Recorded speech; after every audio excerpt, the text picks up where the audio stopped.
Looks like I won this time, Yan Xiao. But I'd still like to try your dishes, if that's okay. Sure, I'll have a try of yours too.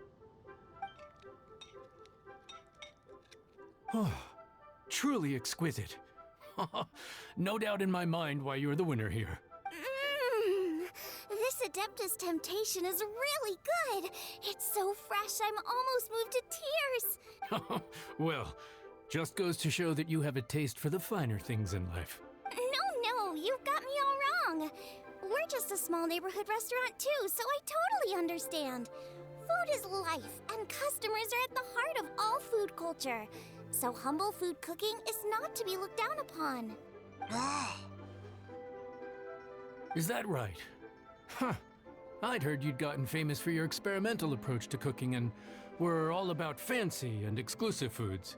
Never realized you'd done your time in a small kitchen too. Well, there you have it. All the greats come from the smaller places. The same goes for you. You can't work in an inn kitchen unless you know how to consistently please customers. It's no wonder your food is so top-notch. You're the kind of competition I'm glad to have. Let's stay in touch. Maybe we can find some time in the future to trade tips. You got it. And next time we meet as competitors, let's both be even better than we are now. All right, deal. Traveler, Paimon! Thanks for coming. Did you get to try the food? Don't even go there. Paimon's still peeved. I can't believe it. You didn't get picked? Well, never mind. Don't get mad. I'll make some more for you when we get back. You will? Woohoo! Great! Oh, the organizer said that Yan Xiao and I need to go register our delivery addresses. Apparently, they're gonna deliver an exclusive ingredients package and the prize money at a later date. So I need to get moving. I'll come find you guys after. Xiangling seems really happy. Good for her. Looks like Keqing and Ningguang left already. As the organizers, they must have gone to wrap up some last-minute things. Let's go ask them for an update about the statue.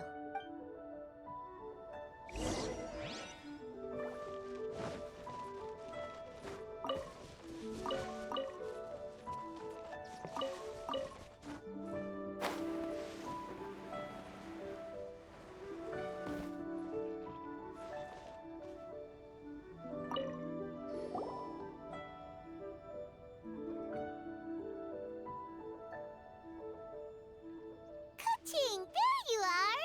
Oh, you found me. Huh? Is everything okay? Traveler, I have found myself in something of a predicament. In the competition, I voted for Smiley Yanxiao. So you're frustrated because you can't go back and vote for Xiangling instead? No, that's not it. As a judge, I had a duty to remain objective.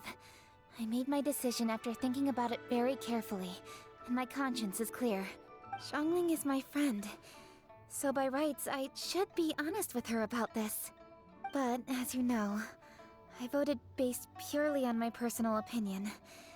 As a contestant, Xiangling may not be able to appreciate this, and I do not know how to deal with people of her temperament. I just don't know how to break it to her. It's no big deal. Just say it however comes naturally. Xiangling of all people isn't bothered about that kind of stuff. And anyway, she still won in the end. Oh, hey, here you are. I've been looking for you for ages. Xiangling, there's something I need to tell you. What is it? My grandfather always said to me, in contests of food, always follow your heart. Which is to say that in gastronomical disputes, or indeed competitions, one must cast their vote for the party that they agree with. This decision must be based on one's honest thoughts, not influenced by any external factors. Of course, that was just my grandfather's opinion, but I have to say, I am inclined to think he had a point. So, despite the fact that I am your friend, I cast my vote for Smiley Yanxiao's Adeptus Temptation.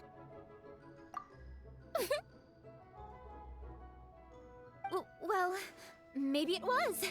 I like golden shrimp balls. Is that a problem? You were acting so serious that I honestly thought something was up. It's fine. Doesn't bother me one bit. Huh? You voted for who you wanted to, and that's totally okay. In fact, that's exactly how it should be. Otherwise, how could it be a fair competition? So, you made a point of telling me. Is that because you were worried that it made you a bad friend? Don't be absurd. Didn't I say already? I love this about you. You're just so conscientious about everything. Half-baked feedback just isn't meaningful to me at this stage. Seeking reassurance is what novices do, and it's been a long time since I was a novice. The way forward from today will only get more challenging, as will the dishes I'll need to cook.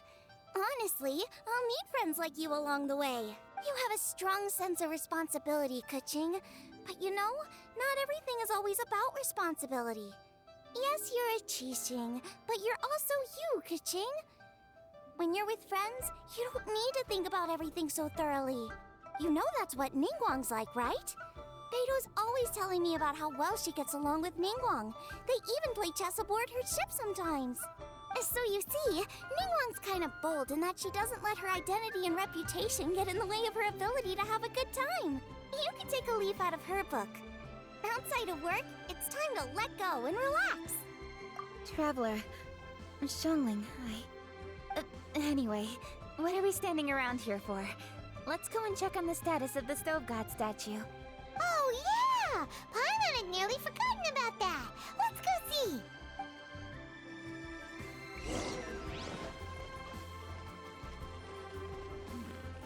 This is a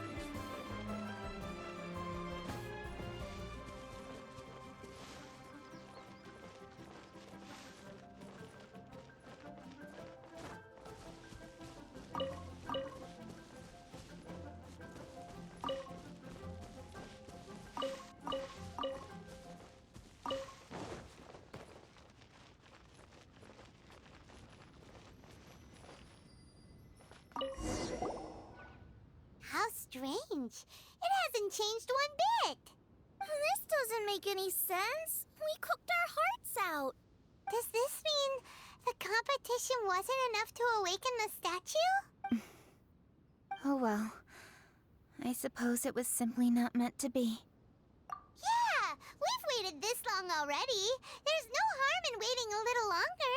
Right, Xiangling? Yup, there's still time. Let's be patient. We'll all see this through together. On another note, I have some good news for you, Keqing. Things are looking optimistic for that recipe you gave me. Master came by before the competition and filled in the parts that were missing. So now I'll be able to cook it. In fact, I'll go find somewhere to make it right now. Wait here. Xiangling.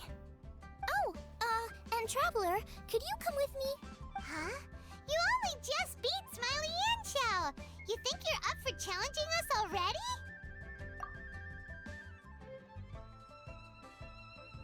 Obviously not what I meant. You collect recipes, don't you? I thought you'd probably be needing this dish during your travels, so I figured I'd share it with you. Oh, right! Paimon knew that. Sheesh, we totally misread that situation. Huh? Jeez, careful eating your words so fast. You'll give yourself heartburn. What are you staring at me for? Go on, go get on with your cooking.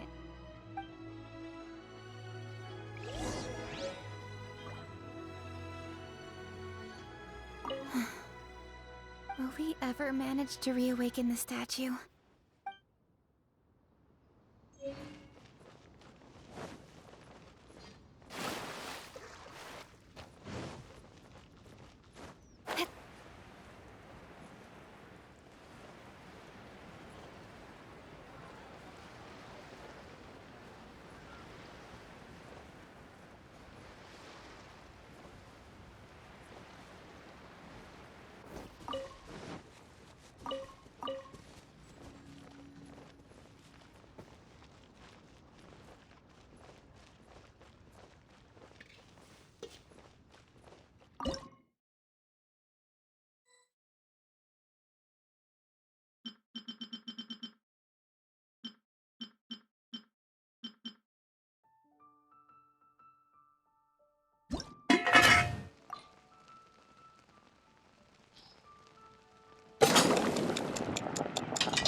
mine's ready too. Let's go together.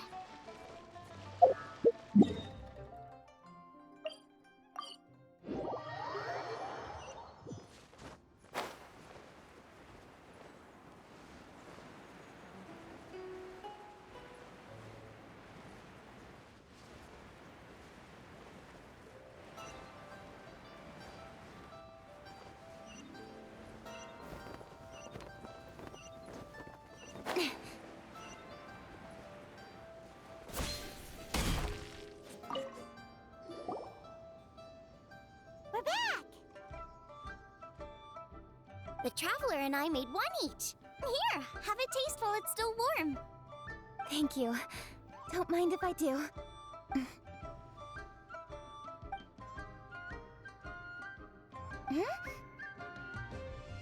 What is it?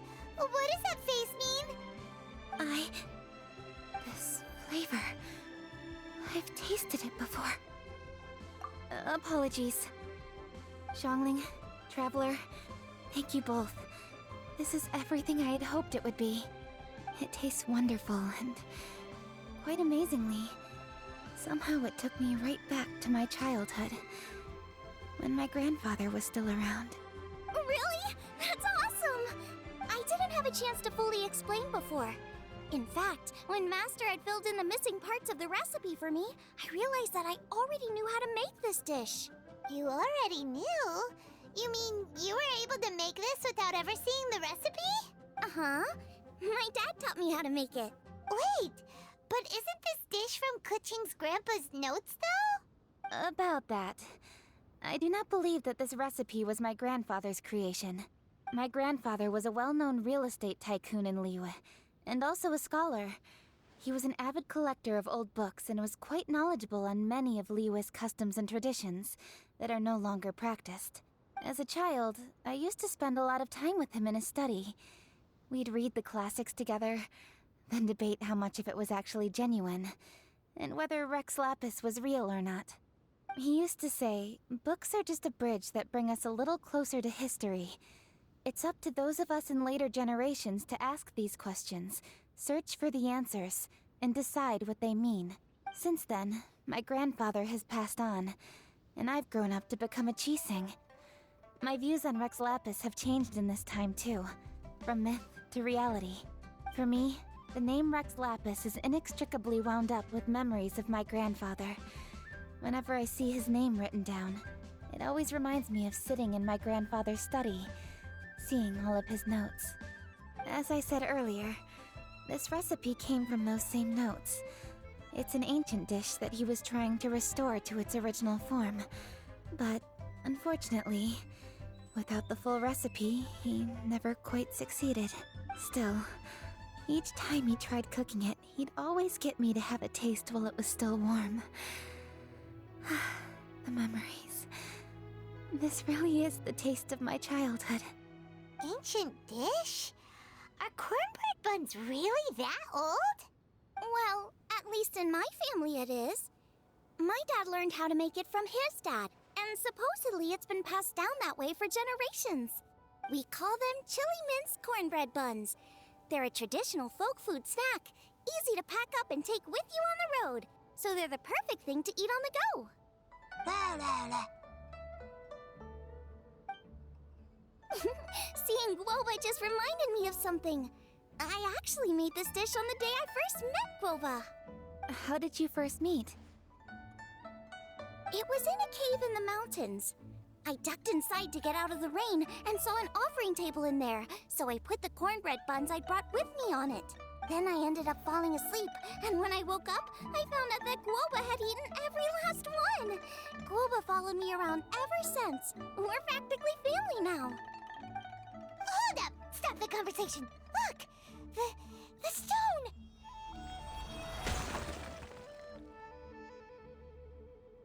It burst open! It's... Guoba? What are you... What? Mother? Ah, I see the chili minced cornbread buns have been served. Master! Granny, look! Oh, indeed it does. After all, Guoba is the deity you've been searching for. God of the stove. Guoba is a god? You asked me if a sufficiently festive atmosphere would be enough to reawaken the stove god. And my answer is this. Yes. And no. The stove god has always been a deity with great affection for the people, and who acts in response to their desires. To him, the heart's passions and the heart's desires are not the same thing. Passion can be a technique, a skill, something derived from experience. But desires, they are deeper, more innate. They are the heart's strength in its purest form. Masterful chefs is wonderfully exciting, but it is more an exercise of passion than of desire.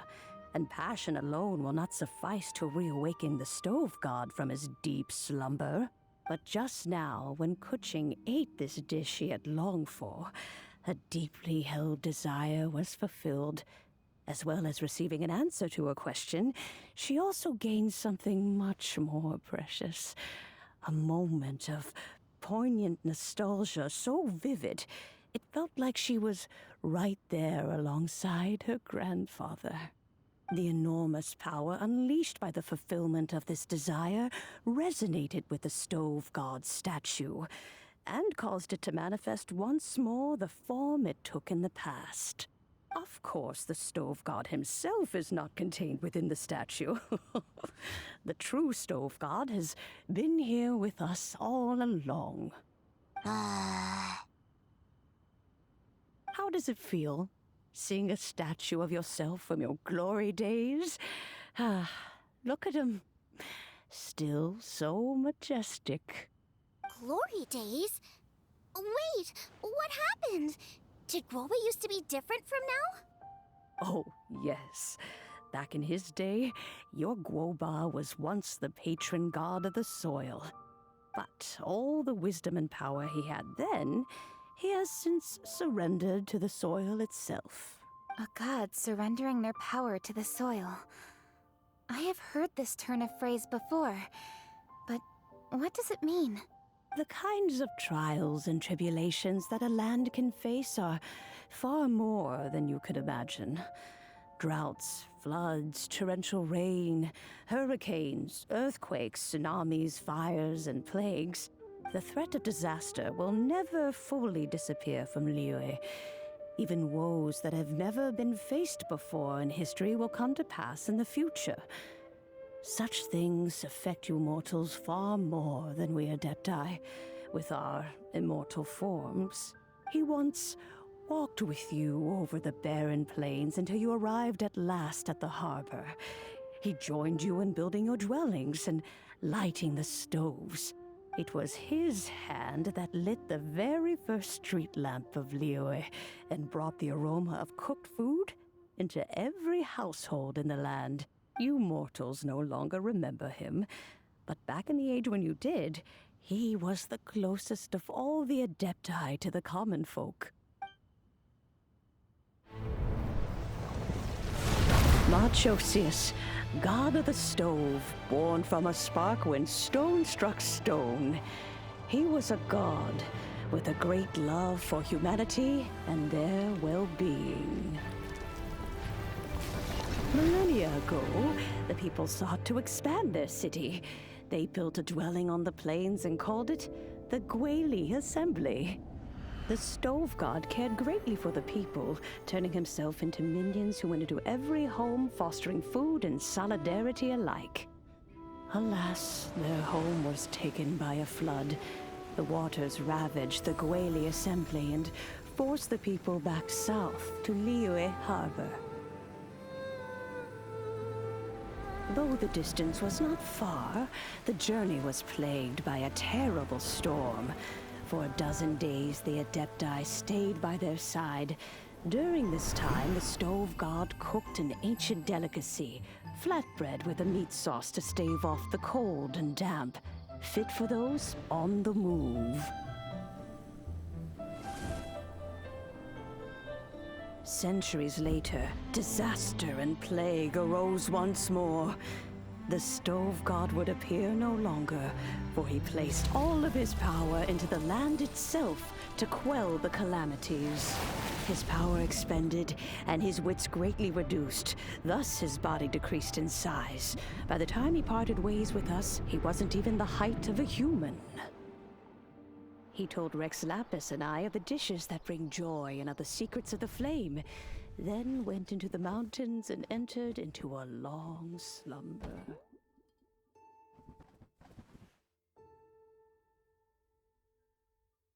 The stove god departed, and Guoba was born. When he awoke, he ate the chili mince cornbread buns placed on the offering table by a young lady in yellow. Though he did not remember the past, he was profoundly moved and decided to follow this young lady thereafter. The stove god had quietly disappeared, but the vendors rose early to hawk their wares. People went out to buy goods, lit their stoves, and cooked food, just as they had done every day for as long as they could remember. In Liyue, things have always been this way.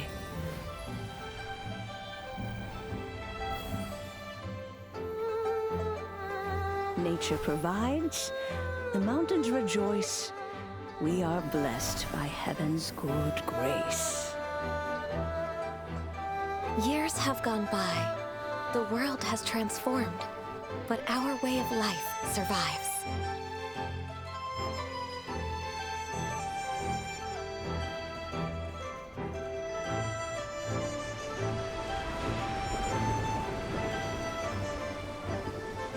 Fame and fortune is only a season. It is the moment that we should embrace.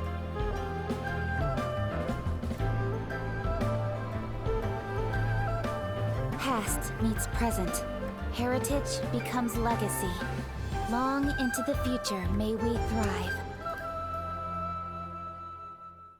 You once told me that dining is the profoundest of customs in the human world. To eat well is to consume vitality itself, and to drink well is to partake of the very essence of the world. It is a matter of paramount importance, you said, for people cannot face the arduous journey ahead on an empty stomach. At once a humble affair and a profound one. A humble meal of maize and spring water is also profound in that. By ensuring one's survival, it paves the way for millennia of human history and culture to come. My dear friend, Liyue has changed so much while you have slept. Looking at the prosperity and beauty around us today, does it make you happy? Guoba, this is kind of a huge deal. Why didn't you say anything? He is not who he once was. Even the power of speech evades him now. There is no way he could have told you. Oh, Guoba, but... Xiangling. Do not be saddened, Xiangling. There are two sides to everything. Guoba may have lost many of his formal faculties, but he is now as carefree as can be, without a single worry in the whole world. In this world we inhabit, who can truly be said to live a life free of all woes? Those with a mind and with the knowledge will certainly be troubled by all manner of things. But he has gone further than us in his journey. He had both wisdom and courage. Everything he took upon himself, he was also ready to part with. His carefree demeanor today is a testament to the fact that he is at rest. So since you are his friend, take good care of him. Go out to walk and play. Allow him to eat, drink, and be merry. I will! You can count on me! Xiangling, you have an adeptal affinity. Guoba follows you around because he has respect for you. The moment he awoke, he was met with the familiar flavor in the chili mince cornbread buns he ate. After all that time, he still recognized the dish he had invented. And he approved of you as the one who had cooked it. That's right. The taste of one's home cuisine always brings back memories of home. Though he remembered nothing, eating the food you had cooked gave him a feeling of familiarity. That is why he stuck by you. You may be the first person in history to give the stove god the experience of being a satisfied customer. That makes you quite a remarkable chef. If that's true, I couldn't be happier. Because putting a smile on customers' faces is what we chefs are called to do. Well then, it's getting late and I still have things to do. Time for me to say goodbye. Traveler, Paimon, Xiangling, thank you all very much. I look forward to spending more time together in the future. I guess my dad's probably heard the good news already, but I should still go catch up with him. Master, it's been a while since you came by. Why don't you join me? He thinks about you all the time, you know.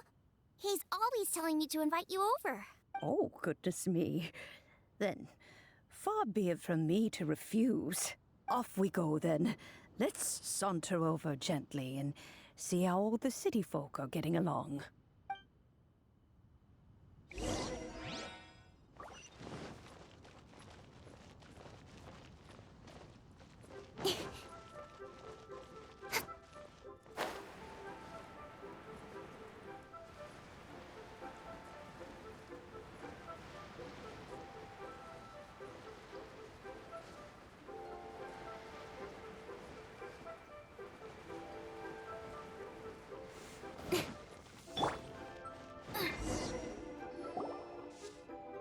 Hi, Dad. I'm back.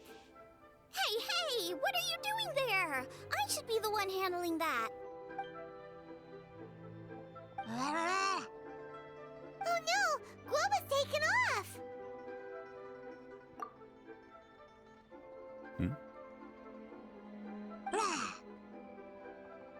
Oh, it's you. Hello there, old friend. Oh, bless my soul.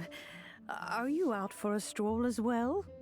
Given the season, it felt fitting to take a leisurely walk while the meal is being prepared.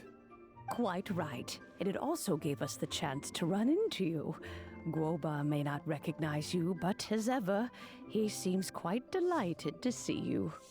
So, Guoba doesn't remember anything, but can still feel when something's familiar? Friendship will always withstand the ravages of time. Traveler, what do you think of the name of this festival? Moon Chase. The moon is a carrier of countless emotions. So many things only seem to surface as we gaze up beneath its poignant glow. Wherever the moonlight shines, the heart is wont to follow. Fond memories of those no longer with us. Debts of gratitude to old friends. The meaning of ages past and gone. All wrapped up in the city that has existed for so many moons to date. All these things and more. They are why people chase the moon. In old age, the sight of many things puts one in a wistful mood. But children are always a beautiful sight to see. Such exuberant life force. It seems to well up from deep within the land itself. A land that has been in existence for so many millennia, and yet one that still dazzles today.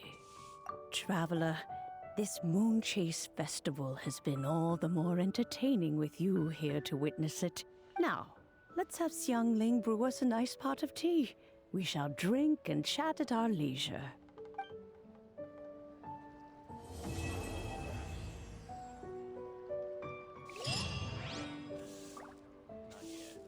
Cheap and tasty chop suey! I think I may have overeaten.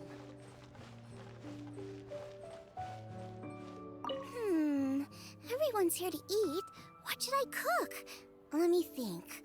I've got some fowl and some fish and shrimp meat, so I can do 2 snack dishes. Yes, and a few stir fries.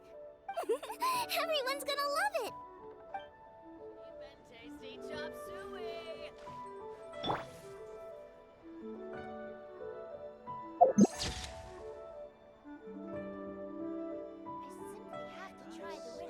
expected of my daughter, her culinary skills are getting better and better still.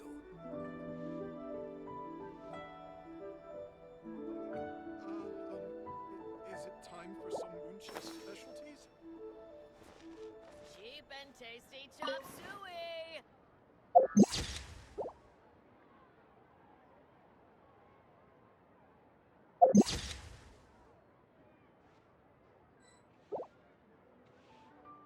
Hmm. We have to try the winning dish of this year's master. As expected of my daughter, your culinary skills are getting better and better still.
As expected of my daughter, your culinary skills are getting better and better still. Cheap and tasty chop The food at Wan Min restaurant is excellent. I eat here often. Ah, you can say that again. Xiangling is a remarkable child. Surely the culinary talent of the century. Indeed. To have mastered the craft at her age lends credence to the old aphorism that heroes are made young.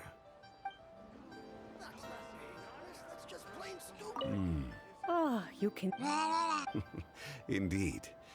To have mastered the craft at her age lends credence to the old aphorism that heroes